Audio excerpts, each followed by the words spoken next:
Welcome back. तो इस video से हम एक नया प्रोजेक्ट स्टार्ट करने जा रहे हैं। इस प्रोजेक्ट में क्या होगा कि ये सेल फोन हम बिल्कुल ज़ीरो से बनाएंगे। बनाने के बाद इसको एनिमेट करेंगे। एनिमेट करने के बाद इसको सीक्वेंस करेंगे और आखिर में इसकी फाइन ट्यूनिंग करेंगे। इसमें इमोशंस और कैरेक्टर्स वगैरह ऐड करेंगे और इसमें बहुत कुछ है सीखने वाला है। हमने ब्लर वगैरह लगाया है, यहाँ पे लेयर्स को ड्रॉप शेडो इफेक्ट हमने अप्लाई किया है। इस प्रोजेक्ट में हमने ये भी डिस्कस किया कि हमने लीनियर से इजी ईज में कैसे जाना है और इजी एज से दोबारा अगर लीनियर पे जाना चाहें तो वो कैसे कर सकते हैं, ये भी हम इसके डिटेल से डिस्कस कर रहे हैं। इसके अलावा इस प्रोजेक्ट में हमने ये जो लोडिंग है, देखें ये ऑन ऑफ हो रही है। इस लोडिंग के ऊपर हमने एक एक्सप्रेशन के ज़रिए लूप लगाया है, यानी कि दूसरे अल्फाज में इसके ऊपर कोडिंग के ज़रिए लूप लगाया है। वो भी हम देखेंगे कि वो किस तरीके से ये लूप जो है हमने जस्ट एक दफ़ा एनिमेट किया है, ये बार बार ऑटो पे रिपीट हो रहा है। तो ये कैसे मुमकिन है, ये भी हम इस वीडियो में डिस्कस करने जा रहे हैं, जो कि थोड़ा सा एडवांस टॉपिक है लेकिन स्टिल वो इसमें ज़रूरी था तो मैंने इसको डिस्कस कर लिया। हमने ये भी डिस्कस किया कि हम किस तरह एक रियल लाइफ की एनिमेशन को अपनी एनिमेशन के अंदर लेके आ सकते हैं। जब भी इंसान मूव करता है तो वो आर्क्स में मूव करता है, कर्व्स की सूरत में मूव करता है, वो बिल्कुल स्ट्रेट मूव नहीं करता। इन वीडियोस में तरतीब बहुत ज़्यादा इंपॉर्टेंट है कि बिकॉज जो चीज़ मैं पहले बयान कर चुका हूँ वो बाद में मैं समझता हूँ कि आपने वो देख ली है और वो प्रैक्टिस भी कर ली है, मैं दोबारा उसको शायद मेंशन नहीं करता। तो आपने ये तरतीब से वीडियोस सारी देख के आनी होती है। तो लेट्स स्टार्ट कि हम इसको किस तरह एनिमेट करते हैं। सबसे पहले मैं कंपोजिशन ले लूँगा और ये प्रीवियस सेटिंग सारी उठा रहा है। I M okay with that. तो इसकी मैं बैकग्राउंड लेयर सेलेक्ट कर लेता हूँ। उसके लिए मुझे सॉलिड चाहिए। इसका कलर जो है मैं थोड़ा सा ग्रीन कर लेता हूँ। ओके, ये मेरा इसका बैकग्राउंड लग चुका है। अभी मैं सबसे पहले इसकी केसिंग बनाता हूँ। केसिंग बनाने के लिए मुझे यहाँ पे ये राउंडेड रेक्टेंगल वाला टूल चाहिए। इससे पहले मैं अपनी बैकग्राउंड को लॉक कर देता हूँ ताकि कोई गलती ना हो। तो यहाँ पे आके मैं इसको ड्रॉ करता हूँ। अभी मैंने अपने माउस को रिलीज़ नहीं किया और मैं एरो की दबा रहा हूँ। देखें उसकी राउंडनेस कम ज़्यादा हो रही है। ऊपर वाला एरो दबाएंगे तो राउंडनेस बढ़ेगी, नीचे वाला एरो दबाएंगे तो राउंडनेस कम होती जाएगी। तो लेट्स से मैंने इसकी इतनी राउंडनेस रख ली। अभी मैं F2 दबा के दूसरी लेयर पे जाता हूँ और अभी इसकी जो है स्क्रीन बनाता हूँ। स्क्रीन बनाने के लिए मुझे दूसरी तरह की रेक्टेंगल चाहिए जो कि राउंड ना हो। तो मैं दूसरी वाली रेक्टेंगल सेलेक्ट कर ली। मैंने इसको यहाँ पे ड्रॉ कर लिया। अभी मैं सिलेक्शन टूल V से इसको दरम्यान में ले आता हूँ। इसका कलर चेंज कर लेता हूँ। इसका फिल मैंने यहाँ पे क्लिक करके इसका ग्रे कलर का, कोई हल्का ग्रे कलर का इसकी स्क्रीन रख ली मैंने। और अभी इन दोनों को सिलेक्ट करके मैं यहाँ पे करना चाह रहा हूँ सेंटर में कंपोजिशन करके कि बिल्कुल कंपोजिशन के सेंटर में हूँ। ये इनके सेंटर में हो गई। अभी मैंने इस लेयर को रीनेम कर दिया बिकॉज लेयर्स बहुत ज़्यादा बनती जाएंगी तो मुझे आइडिया नहीं होगा कौन सी लेयर कौन सी वाली है। तो रीनेम करने का पहला तरीका मैंने बताया था कि आप राइट क्लिक करके यहाँ पे रीनेम क्लिक कर दें। इसका एक और तरीका है कि आप जो मेन एंटर होती है कीबोर्ड के ऊपर आप उसको दबाएं। एक तो नम पैड के ऊपर एंटर होती है उसको नहीं, न्यूमेरिक कीबोर्ड जहाँ पे 1 2 3 लिखा होता है वो अलग नहीं, एंटर नहीं कह रहा, वो भी एंटर होता है लेकिन जो मेन कीबोर्ड के अंदर एंटर होता है उस किसी भी लेयर को सिलेक्ट करके वो दबाएंगे। इसको मैंने यहाँ पे दबाया। अभी मैं इसको केसिंग कर देता हूँ। इसका नाम मैंने केसिंग कर दिया। इसको सिलेक्ट करके मैंने एंटर दबाया। स्क्रीन इसका नाम कर दिया। इन दोनों को सिलेक्ट करके मैंने सिलेक्शन के पॉइंट ऑफ व्यू से इनको इस तरीके से अलाइन कर दिया। अभी ये बिल्कुल एक दूसरे के सेंटर में आ चुके हैं and I am good with that. और मैंने इसको इन दोनों को कर दिया लॉक। अभी मैंने और चीज़ें इसके ऊपर बनानी हैं। लेट्स से मैं ऊपर यहाँ पे एक बॉक्स रेक्टेंगल लेके बॉक्स बनाना है, उसके अंदर लिखना है सेल। तो इसके लिए मुझे यही अगेन रेक्टेंगल चाहिए। तो लेट्स से मैं यहाँ से यहाँ तक ले लेता हूँ। उसका फिल चेंज कर लेता हूँ, थोड़ा सा डार्क कर लेता हूँ, राइट। तो ये एक बॉक्स बन गया यहाँ पे। इसको अगर मैं जूम इन करके देखूं और ये ऑलमोस्ट सही है। तो सेंटर में हम अगेन बाद में कर लेंगे। अगर आप इसको मज़ीद करना चाहते हैं थोड़ा सा बड़ा तो आप यहाँ से भी इस तरीके से कर सकते हैं। एनीहाउ ये हमारा एक बॉक्स बन गया। अभी इसके अंदर मैंने लिखना है सेल। तो सेल के लिए Ctrl+T या आप यहाँ से जाके सेलेक्ट भी कर सकते हैं। मैंने इसको यहाँ पे कर दिया SALE, सेल लिख दिया। तो ये टेक्स्ट, अभी टेक्स्ट को सिलेक्ट करके मैं यहाँ से टेक्स्ट को बड़ा करूँगा। टेक्स्ट जो है हमेशा यहाँ से बड़ा करना चाहिए, इसका फ़ॉन्ट साइज़ बढ़ेगा। अगर आप इनको बाउंडिंग बॉक्स से पकड़ के बड़ा करेंगे तो ये अभी स्केल हो रहा है, ये बड़ा नहीं हो रहा, टेक्स्ट स्केल हो रहा है। स्केल होने में और बड़े होने में अगेन आप ये सवाल कर सकते हैं कि फ़र्क क्या है। तो ये जो है लेयर स्केल हो रही है। अगर आप बाउंडिंग बॉक्स को छेड़ेंगे तो ये लेयर स्केल हो रही है टेक्स्ट की। टेक्स्ट नहीं बढ़ रहा, देखिए टेक्स्ट वैसे का वैसे ही है। तो इसको मैंने यहाँ से पकड़ के Ctrl+Z कर लिया। तो ये अभी ओरिजिनल हालत में वापस आ चुका है। तो इसको मैं यहाँ से बड़ा करूँगा। ये एक्चुअल तरीका होता है टेक्स्ट को बड़ा करने का। इसका ये इतना टेक्स्ट बिल्कुल ठीक है, इसका फॉन्ट भी सही है, I am happy with that. तो बाद में हम इसको अलाइन करेंगे कि अलाइनमेंट जो है हम बाद में देख लेते हैं, पहले डिज़ाइनिंग कर लेते हैं। अभी दरम्यान में मुझे चाहिए ब्लैक फ्राइडे टेक्स्ट चाहिए। तो अगेन Ctrl+T मैं यहाँ पे करूँगा BLACK ब्लैक। और इंटर जो है मेन एंटर दबाना है आपने, नम पैड वाला एंटर नहीं दबाना नीचे आने के लिए। FRIDOID। अभी मेरा टेक्स्ट एडिटिंग मोड से बाहर निकलना है। अगर मैं सिलेक्शन टूल जिसकी शॉर्टकट V होती है वो दबाऊंगा तो V लिखा जाएगा। मैं इससे बाहर कैसे आऊँगा? तो इससे बाहर आने के लिए आप नम पैड के ऊपर जो एंटर है वो दबाएंगे, या कंट्रोल इंटर जो मेन इंटर है कंट्रोल इंटर दबाएंगे, तब भी इससे बाहर आ जाएंगे। तो ये दो तरीके हैं बाहर आने से, या आप जाके सिलेक्शन टूल सेलेक्ट कर लें या किसी और लेयर को सिलेक्ट कर दें, तभी आप एडिटिंग मोड से बाहर आ जाएंगे। तो ये मैं एडिटिंग मोड से बाहर आ गया। इसको मैं कर लेता हूँ सेंटर अलाइंड। ये सेंटर अलाइन हो चुका है और सिलेक्शन टूल को लेके मैं इसको जो है इधर ले आता हूँ। अगेन इस टेक्स्ट को मैंने छोटा करना है तो यहाँ से पकड़ के मैं छोटा करूँगा, बाउंडिंग बॉक्स से नहीं। टेक्स्ट का फिल चेंज करने के लिए यहाँ पे आपको आना पड़ता है। इसका फिल जो है मैं थोड़ा सा ग्रीन लुक दे देता हूँ उसको। अभी मुझे बार डिज़ाइन करनी है, तो बार डिज़ाइन करने के लिए मुझे दो रेक्टेंगल चाहिए होंगी। तो मैं F2 दबा के अभी Q दबाता हूँ तो रेक्टेंगल सेलेक्ट हुई पड़ी है। तो वो जो है एक मैं इसका बना लेता हूँ आउटलाइन फर्स्ट। V दबा के मैं इसको तकरीबन दरम्यान में ले आता हूँ। इसका स्ट्रोक कम कर देता हूँ, लेट से इतना स्ट्रोक इसका ठीक है।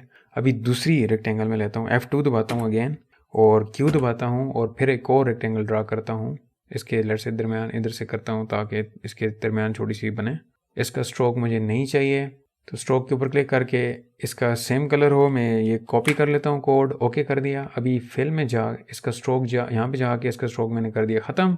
ये यहाँ पे भी इन्होंने 2024 वर्जन में ये यहाँ पे भी सारी प्रॉपर्टीज़ दी हुई हैं, आप यहाँ से भी कर सकते हैं।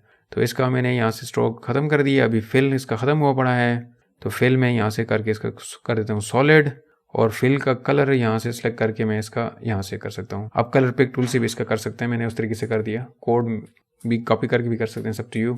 तो ये इसका हो चुका है फिल। अभी इसको मैं इसके अंदर एडजस्ट करता हूँ। इन दोनों को सिलेक्ट करके मैं अलाइन करता हूँ सिलेक्शन और दरम्यान में करो, और इसको भी दरम्यान में करो। ये भी बिल्कुल दरम्यान में हो चुके हैं और ये बिल्कुल ठीक है। मेरी बार भी बन चुकी है। अभी लेयर्स के नेम दे देता हूँ। ये वाली जो लेयर है ये आउटलाइन है, मैंने एंटर दबाया, नाम रख दिया आउटलाइन, और यहाँ पे एंटर दबाया, यहाँ पे मैंने नाम रख दिया बार। अभी यहाँ पे मुझे एक और टेक्स्ट चाहिए नीचे जो लिखा हो लोडिंग, तो control T is the shortcut. मैं यहाँ पे कर देता हूँ LOADING लोडिंग, 3 डॉट्स डाल देता हूँ।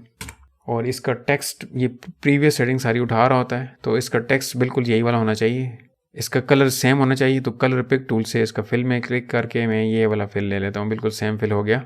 और अभी इसका साइज़ कम करने के लिए मुझे यहाँ पे आना पड़ेगा, और इस एडिटिंग मोड से बाहर निकलने के लिए मुझे एंटर दबाना पड़ेगा नम पैड के ऊपर। मैंने एंटर दबाया और V दबाया।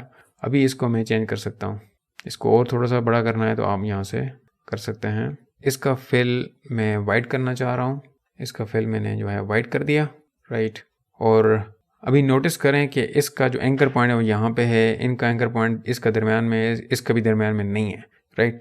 तो इन सारी शेप्स के एंकर पॉइंट को अभी तक हमने नहीं छेड़ा, बिकॉज वो जब हम एनिमेट करते हैं या स्केल करते हैं तो उस वक्त हमें ज़रूरत होता है। तो अभी हम इन चीज़ों के एंकर पॉइंट्स को ठीक करेंगे। सारों को मैंने सेलेक्ट कर लिया और कंट्रोल Alt होम मैंने दबाया तो सारी कीज़ के सारी शेप्स के एंकर पॉइंट बिल्कुल उनके दरम्यान में चले गए हैं। तो अभी आप देख सकते हैं कि हर शेप का एंकर पॉइंट उसके बिल्कुल दरम्यान में है। तो अभी सिर्फ इसके बटन रह गए हैं। ऊपर मैंने एक स्पीकर बनाना है और देन नीचे एक बटन बनाना है, तो वो बनाते हैं। अभी मुझे इलिप्स टूल चाहिए होगा उसके लिए। इलिप्स टूल मैंने ले लिया और मैंने जूम इन कर लिया। जूम इन Z से कर लेता हूँ, Z की दबा के मैं इतना ही जूम करना चाहता हूँ, लेट्स से यहाँ पे, तो मैंने जूम कर लिया। अभी Q दबाता हूँ और मैं एक ड्रॉ कर लेता हूँ कि ये इस तरह लगे कि ये क्या है, ये स्पीकर है। इसका फिल कलर पिक से उठा के मैं इसका यही वाला स्क्रीन वाला फिल दे देता हूँ इसके अंदर। तो ये हमारा बन चुका है स्पीकर। ये बहुत बड़ा बन गया, इसको आप छोटा भी थोड़ा सा कर सकते हैं। ओके, ये हमारा स्पीकर बन गया। अभी मैं Z दबा के दोबारा इस एरिया पे फोकस करना चाह रहा हूँ। अभी ये वाला फोकस हो गया। अभी मैं Q दबाता हूँ और यहाँ पे एक बटन बनाता हूँ गोल सा, राइट। और शिफ्ट दबा के करूँगा, बिल्कुल वो गोल बनेगा। और V दबा के मैं इसको ऊपर ले जाऊँगा, ये बिल्कुल इतना ठीक है। इसका कलर भी मैं यहाँ से उठा के ये वाला कलर इसमें फिल कर दूंगा। अभी ये हमारा डिज़ाइनिंग बिल्कुल मुकम्मल हो चुकी है। इसकी लेयर्स के नेम्स में ठीक कर लेता हूँ। यहाँ पे एंटर दबाता हूँ, ये है स्पीकर। ये जो ऊपर वाली लेयर है इसको रीनेम करके मैं कर देता हूँ बटन। इसको मैंने कर दिया। अभी यहाँ पे सिर्फ एक ही रह गई है कि मैंने इसके ऊपर एक ये क्रिएट करना है कि ये इसके ऊपर ग्लास भी लगा हुआ है। तो ग्लास के लिए मैं एक पेन टूल यूज़ करूँगा यहाँ पे। तो पेन टूल की शॉर्टकट यहाँ पे जी है, मैंने जी दबाया, पेन सेलेक्ट कर लिया, या इस कॉर्नर से मैंने यहाँ पे क्लिक किया, देन यहाँ पे क्लिक किया, शिफ्ट दबा के करेंगे तो बिल्कुल स्ट्रेट लाइन लगेगी, और मैं यहाँ पे आके क्लिक कर दिया, और फिर आखिर में आके यहाँ पे जब क्लिक करूँगा तो ये बिल्कुल जो है इसको क्लोज़ कर देगा। इसने क्लोज़ कर दिया। अभी देखें ये बिल्कुल हमारी रेडी हो चुकी है। अगर ये पूरा फिट नहीं हो रहा, शिफ्ट और क्वेश्चन मार्क वाली की दबाएंगे तो ये बिल्कुल फिट हो जाएगी आपकी। तो अभी इसको मैं थोड़ा सा जूम इन करके Z दबा के मैं इसको देख लेता हूँ ये कितना फ़र्क है इसमें। मैं दबा रहा हूँ और ये थोड़ा सा फ़र्क रह गया। अभी सिलेक्शन टूल से मैं इस वाली लेयर को पकड़ के थोड़ा सा ऐसे कर लूँगा, ये बिल्कुल एक्यूरेट हो गया अभी यहाँ पे। अभी दूसरे कॉर्नर को देख लेते हैं, जी दबाया और सिर्फ इस एरिया को मैंने फोकस कर लिया, तो ये फिर दबाया, तो यहाँ पे अगेन V दबा के इसको मैं थोड़ा सा ऊपर कर लेता हूँ। ये ऑलमोस्ट ठीक बन चुका है। इसका कलर मैंने करना है वाइट, यहाँ पे क्लिक करके मैंने कर दिया इसका वाइट, और इसकी ओपेसिटी मैंने कम कर देनी है। ये अगेन ये सारे ऑप्शन यहाँ पे लेयर्स में मौजूद होते हैं, लेकिन ये नए वर्जन में यहाँ पे ऊपर अवेलेबल है, मैं तो यहीं से यूज़ कर रहा होता हूँ। तो इस शेप को सिलेक्ट करके आपने इसकी ओपेसिटी जो है कम कर देनी है। मैंने इसकी 21% की है, तो ये हल्का सा लग रहा है कि यहाँ पे ये ग्लास इसके ऊपर लगा हुआ है। आखिरी लेयर का मैंने नाम नहीं दिया, एंटर दबा के मैं इसको कर देता हूँ ग्लास। अभी सारी लेयर्स को सिलेक्ट करने के लिए कंट्रोल ए, और इसको मैं इस तरह कर देता हूँ, ये सारी बंद हो जाएंगी। लॉक वाली लेयर सेलेक्ट नहीं होती तो वो नहीं सेलेक्ट हुई पड़ी, दोबारा कंट्रोल ए और एक्सपेंड एंड दोबारा कोलैप्स, तो ये सारी कोलैप्स हो चुकी हैं अभी। तो इन सारी लेयर्स को सिलेक्ट किए हुए सबसे पहले मैं ऑल्ट कंट्रोल होम दबाता हूँ ताकि इनका एंकर पॉइंट इनके दरमियान में चला जाए। अभी यहाँ पे जो स्क्रीन का कलर है मैं थोड़ा सा डार्क करना चाहता हूँ, तो अगेन फिल कलर पे सिलेक्ट करके थोड़ा सा मैं इसको थोड़ा सा डार्क करना चाहता हूँ ताकि हमारा ग्लास जो है वो थोड़ा ज़्यादा नज़र आए। और फिर इस लेयर के कलर भी मैं यही करना चाहूँगा, कलर पिक टूल करके मैंने इसको ये कर दिया, और ये वाला जो है स्पीकर इसका कलर भी मैं यही करना चाहता हूँ। यहाँ पे ये बड़ा कार्टूनिश सा लग रहा है, रियल लुक नहीं दे रहा, तो रियल लुक देने के लिए मैं कुछ लेयर्स के ऊपर ड्रॉप शेडो अप्लाई करूँगा। तो रियल लुक देने के लिए मैं कुछ लेयर्स का इंतखाब करूँगा जिनके ऊपर मैं ड्रॉप शेडो का इफेक्ट लगाऊंगा, तो आपको आइडिया हो जाएगा कि वो थोड़ा सा रियल लगना शुरू हो जाएगा। मैंने केसिंग को सिलेक्ट किया, मैंने बटन को सिलेक्ट किया, मैंने स्पीकर को सिलेक्ट किया, इन लेयर्स को सिलेक्ट करके मैंने राइट क्लिक किया, और यहाँ पे लेयर स्टाइल में जाके मैंने ड्रॉप शेडो ऑन कर दिया। देखिए जैसे ही मैंने ड्रॉप शेडो ऑन किया तो यहाँ पे देखिए शेडो लग गया। तो शेडो लगने से बिल्कुल थोड़ी सी रियल लुक आना शुरू हो गई है यहाँ पे भी।